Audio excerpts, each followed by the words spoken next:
ವೀಕ್ಷಕರೇ, ನಿಮ್ಮ ತಟ್ಟೆಯಲ್ಲಿರೋ ಈ ಸಾಮಾನ್ಯ ದೋಸೆ, ಇಡ್ಲಿ ಕೇವಲ ಒಂದು ಉಪಾಹಾರ ಅಂದರೆ ಒಂದು ತಿಂಡಿ ಅಂದ್ಕೊಂಡಿದ್ದೀರಾ?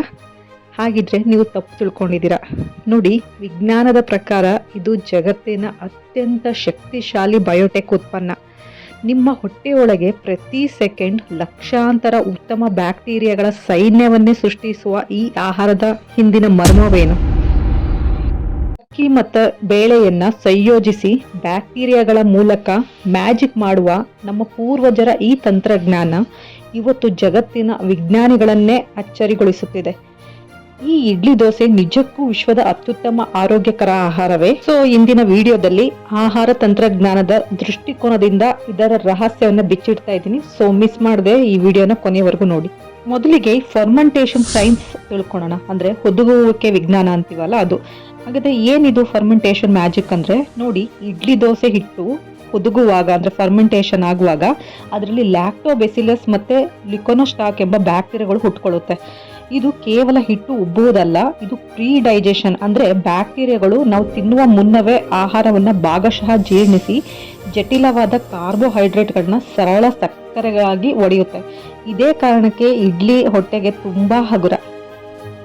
ಹಾಗಾಗಿ ಈ ಇಡ್ಲಿ ದೋಸೆ ಒಂದು ಪ್ರೋಬಯೋಟಿಕ್ ಆಹಾರ ಅಂತಾನೆ ನಾವು ಹೇಳ್ಬೋದು. ಇದು ನಮ್ಮ ಕರುಳಿನ ಆರೋಗ್ಯಕ್ಕೆ ಒಂದು ರೀತಿಯ ಸೂಪರ್ ಫ್ಯೂಯಲ್ನೇ ಒದಗಿಸುತ್ತೆ ಅಂತ ಹೇಳಿದ್ರೆ ತಪ್ಪಾಗೋದಿಲ್ಲ. ಈವನ್ ಡಾಕ್ಟರ್ಗಳು ಕೂಡ ಪೇಷಂಟ್ಗೆ ಸಜೆಸ್ಟ್ ಮಾಡುವ one of the best food ಅಂತ ಅಂದ್ರೆ ಅದು ಇಡ್ಲಿನೇ ಆಗಿರುತ್ತೆ. Next, protein quality. ನೋಡಿ, ಅಕ್ಕಿಯಲ್ಲಿ ಲೈಸಿನ್ ಎಂಬ ಅಮೈನೋ ಆಸಿಡ್ ಕಡಿಮೆ ಇದ್ದು ಮಿಥಿಯೋನೈನ್ ಎಂಬ ಅಮೈನೋ ಆಸಿಡ್ ಜಾಸ್ತಿ ಇರುತ್ತೆ. ಆದರೆ ಉದ್ದಿನ ಬೇಳೆಯಲ್ಲಿ ಈ ಮಿಥಿಯೋನೈನ್ ಅಮೈನೋ ಆಸಿಡ್ ಕಡಿಮೆ ಇದ್ದು ಲೈಸಿನ್ ಅಧಿಕವಾಗಿರೋದ್ರಿಂದ ಸೊ ಇವೆರಡೂ ಸೇರಿದಾಗ ಇದು ನಮ್ಮ ಮಾನವ ದೇಹಕ್ಕೆ ಬೇಕಾದ ಸಂಪೂರ್ಣ ಅಮೈನೋ ಆಮ್ಲಗಳನ್ನು ಒದಗಿಸುವ ಕಂಪ್ಲೀಟ್ ಪ್ರೋಟೀನ್ ಆಗಿ ಇದು ಬದಲಾಗುತ್ತೆ.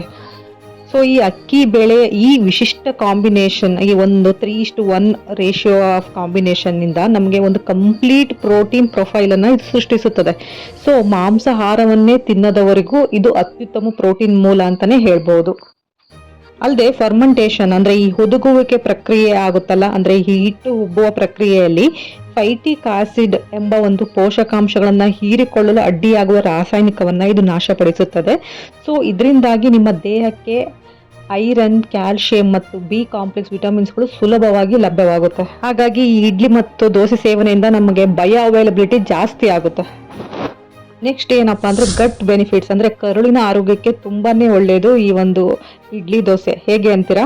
ನೋಡಿ, ವಿಜ್ಞಾನವು ಇಂದು ಹೇಳುವಂತೆ ನಿಮ್ಮ ಕರುಳು ನಿಮ್ಮ ಎರಡನೇ ಮೆದುಳು. ಸೊ ಇಡ್ಲಿ ದೋಸೆಯಲ್ಲಿರುವ ಪ್ರೋಬಯೋಟಿಕ್ಗಳು ಕರುಳಿನಲ್ಲಿರುವಂತಹ ಉತ್ತಮ ಬ್ಯಾಕ್ಟೀರಿಯಾಗಳ ಸಂಖ್ಯೆಯನ್ನು ಹೆಚ್ಚಿಸುತ್ತವೆ. ಮತ್ತೆ ಅದಲ್ಲದೆ ಸಂತೋಷದ ರಹಸ್ಯ ಇದ್ರದ್ದೇನಪ್ಪಾ ಅಂದ್ರೆ, ನೋಡಿ, ದೇಹದ 90% ಸೆರೋಟಿನಿನ್ ಎಂಬ ಒಂದು ಹ್ಯಾಪಿ ಹಾರ್ಮೋನ್ ಕರುಳಿನಲ್ಲೇ ಉತ್ಪತ್ತಿ ಆಗುತ್ತೆ.